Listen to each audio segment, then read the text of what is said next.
Before I piss anyone off, I think it's okay if going to the gym is a big part of your personality, but I'm just going to be talking about my situation and how at one point I realized that going to the gym was one of the only aspects of my personality and how I went about becoming more well-rounded and having a more multifaceted personality. I don't know why I just said that. That's a crazy vocab. But anyways, yeah, I'm just going to be talking about my experience with it.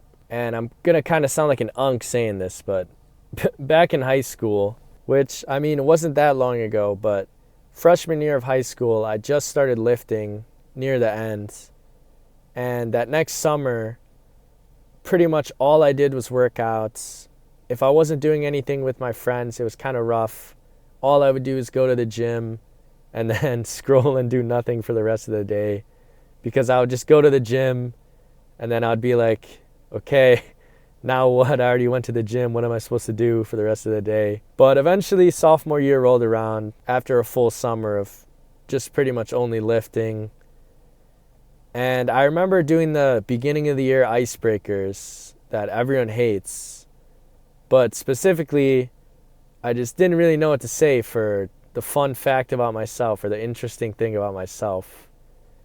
So I said something about lifting, but it was kind of absurd at the time because I didn't really have much to show for it.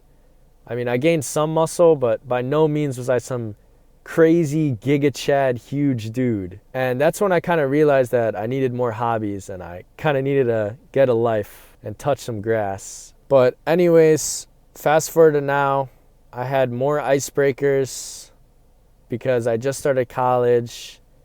And I guess there's levels to this icebreaker thing because this time I had to make a whole slide on myself and it was with pictures and everything.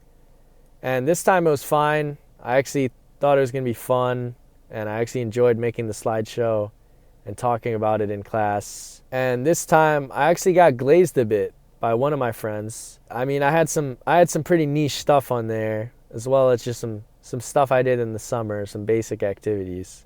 Like fishing, which, you know, I like fishing.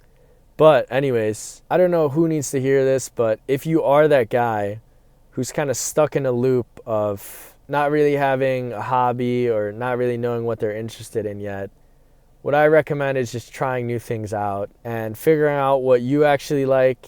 And a big thing also is not being performative.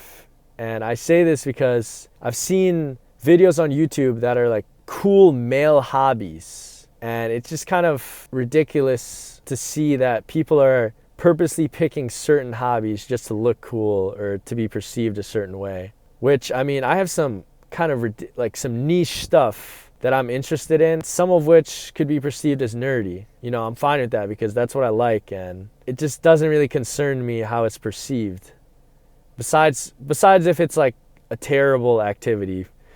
Do not pick up terrible hobbies that make the world a worse place. But basically, I don't know who needs to hear this, but good luck if you are in that position. And also, you know, fitness is still a huge part of my life and a huge part of my personality, but this is just my story on how I became more multidimensional. Okay, again with the crazy vocab, but how I became more of a well-rounded person. And yeah, that's it. See ya.